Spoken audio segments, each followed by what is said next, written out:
Conta aí a história, Rafael. Então é o seguinte, cara. Eu já tinha essa vontade de ter um programa um canal de YouTube que fossem conversas, né? Dentro do universo musical e tal. E também conversa dentro do universo de realizações criativas e tal. E mostrar que não é só o pensamento musical o que é importante e tal. E eu tenho um canal que teoricamente fala disso, que é o Injeção na Testa. Comecei ele há muito tempo e tal, e a vontade de fazer.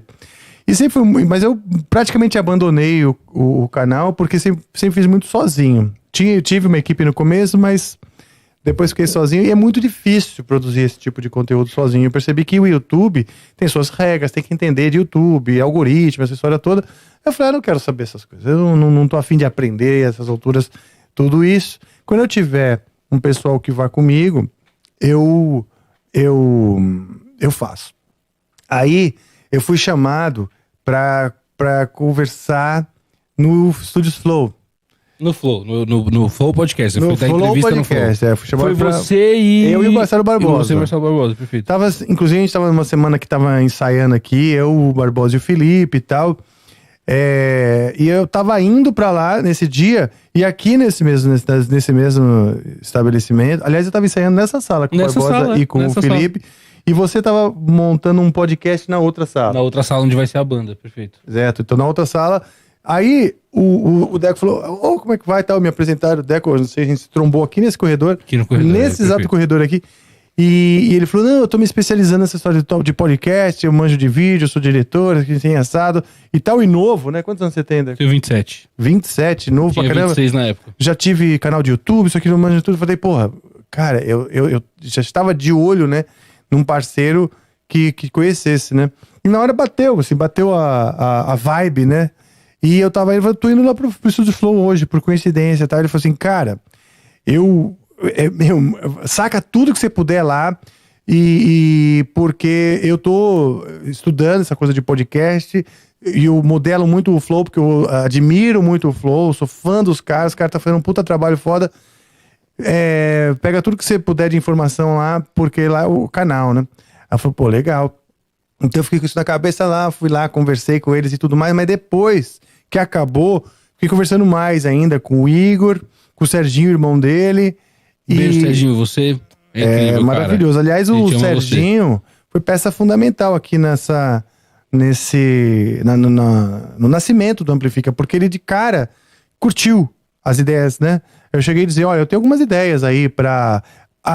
no meio do caminho eu percebi lá dentro do Studios Flow que eles, além do Flow, do podcast Flow, eles produziam outras coisas, eu não sabia, né? E eu falei, pô, legal, os caras estão produzindo outras coisas e estavam crescendo, expandindo. Pô, de repente os caras vão abraçar a minha ideia. Descobri que o Igor é fã de Angra, é fã do meu trabalho. Eu falei, pô, legal, melhor ainda, né? Aí, então eu fiz uma amizade lá com eles e voltei. Falei com o Deco, fui lá, conversei com os caras e tudo mais. Eu acho que de repente a gente consegue uma reunião para mostrar as ideias. E aí, através do Serginho, a gente foi conseguindo outros contatos dos, vamos dizer, dos organizadores lá dentro. E aí fizemos uma primeira reunião já para apresentar ideias. Que já foi... Essa primeira reunião fui eu, você, Diego... Salve pro Diego, Veiga, do Estúdios Flow e Outro Veiga. beijo pra você, Veiga. Você é incrível. Isso é maravilhoso, Zé. A gente fez lá no estúdio onde era o do Enxuga Gelo, eu acho. Quando era o estúdio azul lá embaixo, na primeira casa. Isso. Lá. E aí eu lembro, foi bem marcante pra mim, porque obviamente eu tava no Flow, que eu já era muito fã, que eu gostava muito, que eu só via pela internet, que eu já achei muito legal. E foi curioso porque essa primeira reunião, a gente falou pouco sobre o podcast. Sobre a nossa ideia do que a gente queria fazer, de misturar música com... A gente falou mais sobre aquela possível ideia de um reality show, lembra? Sim, porque eu tinha algumas ideias, eu levei pra eles algumas sugestões de ideias, e eles estavam justamente, vamos dizer, comprando ideias, né? E uma das que eles gostaram foi a de um reality show de casais, que talvez até ainda role um dia. Acho que tem grande chance de rolar, sim. Só que a estrutura é muito, muito mais ampla, sofisticada do que a de um podcast. Não. É muito, muito mais complexo do que... muito mais complexo. Então, aos poucos o projeto foi morrendo e a gente foi substituindo pelo Amplifica. Na realidade, assim, a gente foi lá com essa intenção. A minha intenção maior era tentar captar a parte do nosso podcast mesmo. Porque eu sabia que o reality show era uma coisa que poderia ser pontual, era um projeto que aconteceria, e mesmo se ele fosse acontecer, podia demorar muito, que demandava de muita coisa, e poderia também acabar ali, às vezes fez isso e legal. Então eu também sabia que a gente podia ter uma relação legal com ele se a gente fizesse também um podcast que linkasse com o que a casa, com o que o Estúdio Flow faz, né? Porque, pô, tem um podcast, tem o Flow, tem o Vênus, conversas mais abertas, né? Aí você tem o Ciência, né? Que o Christian faz, que é, pô, mais sobre ciência e tudo mais. Tem o Prosa, né? Que já vai mais pras maluquices da Amy lá e tudo mais. Então você tem... E aí, pô, por que não um programa de música, né? Sim. Agora, eu lembro que o mais legal de tudo isso foi que essa reunião foi ok. Foi a primeira. Foi a primeira. A gente fez essa reunião. Foi muito séria, né? Foi muito séria. Porque, né, era uma coisa bem séria ali e tal. A gente tava até com muita ansiedade, tenso, né? Será que... Né? E nesse dia a gente eu, por exemplo, não vi Igor, não vi Monark, só conversei com os caras lá e tal. E aí a gente retornou numa segunda reunião que a gente solicitou com o Igor. Que essa é o fatídico dia do balé. Verdade. Fatídico dia do balé. Que daí, Você quer contar tudo o que aconteceu nesse dia ou não? Eu não lembro direito como começou. Eu tenho medo. Como começou mesmo? Tem uma parte que é muito importante pro balé acontecer. Certo. Que aí eu não sei se a gente precisa... Não precisa. Não, né? Não. Mas assim, eu só sei que, dado um momento onde a gente precisava conversar sobre tudo aquilo, tava um caos. Eu lembro que tava o Iberê, tava o Castanhari. A gente tava na sala. Não foi mais uma reunião dentro uma sala de podcast. Sala de reunião, nem nada, A gente tava na sala e começou a descer um monte de gente de outros podcasts, convidado, aquele monte de gente ali, que era o astral daquela casa, que era bem legal também, né? Sim, aquela casa era muito legal. E aí, o senhor Rafael Bittencourt, no momento onde era pra gente falar sério e mandar ver, decidiu dançar balé no meio da sala, no meio do flow. E dançar balé, assim, você foi explicar alguma coisa... balé contemporâneo. Contemporâneo, claro. Não era balé que peça clássico. que era? Cisne... Não, era... Não. Era uma releitura de uma obra de hip hop dinamarquês.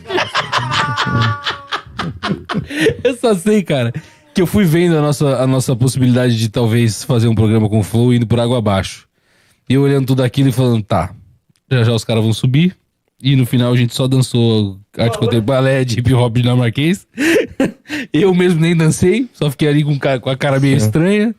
E aí eu lembro que eu cheguei do lado do Igor e falei, se você quiser trocar uma ideia, eu sei explicar o projeto pra você e tal. Ele, eu acho que o Rafa não vai conseguir. Eu falei, eu acho que também não. Aí ele virou, vamos lá fora, vamos. E aí eu fiquei uns bons, cara, acho que 1 hora e pouco com o Igor. Eles até atrasaram o Flow, não foi por causa disso, porque eles sempre atrasam o Flow, né? Mas eles até atrasaram um pouquinho mais, assim. Eu lembro que o Serginho ficava abrindo a porta, chamando, vamos lá, Igor, calma aí que eu tô conversando com o Deco aqui. E aí ele me ouviu pra caralho, aí foi aí que... Aí beleza, aí a gente startou mesmo. E aí acho que selou o dia que o Igor veio aqui, né? Conhecer o estúdio. Sim. Aí esse dia acho que foi o dia que selou, né? Sim, ele já tava afim, acho, né? E só pra você entender a estratégia, tá? Pode parecer nonsense, mas... Todos ali muitas pessoas queriam abordar o Igor pra conversar, tanto demandas profissionais, né, dos colegas ali, como os convidados. Vai dar uma desculpa pro balé, eu não acredito. E eu precisava que justamente o Deco tivesse um tempo só com o Igor, né? Então eu, pra entreter, né, aquela galera, eu decidi, então, relembrar o meu número desse hip hop dinamarquês. Uma releitura, né? Não uma é releitura original. com 3 atos de meia hora cada um, né? Exato. Intensos, né? Foi ali, você viu, eu trabalhei aquele dia. Eu lembro de você suado saindo no final, assim, cansado. Pois é, foi mesmo. Mas, maravilha, né? O que deu certo no fim, né? Gostei do jeito que você costurou a sua desculpa.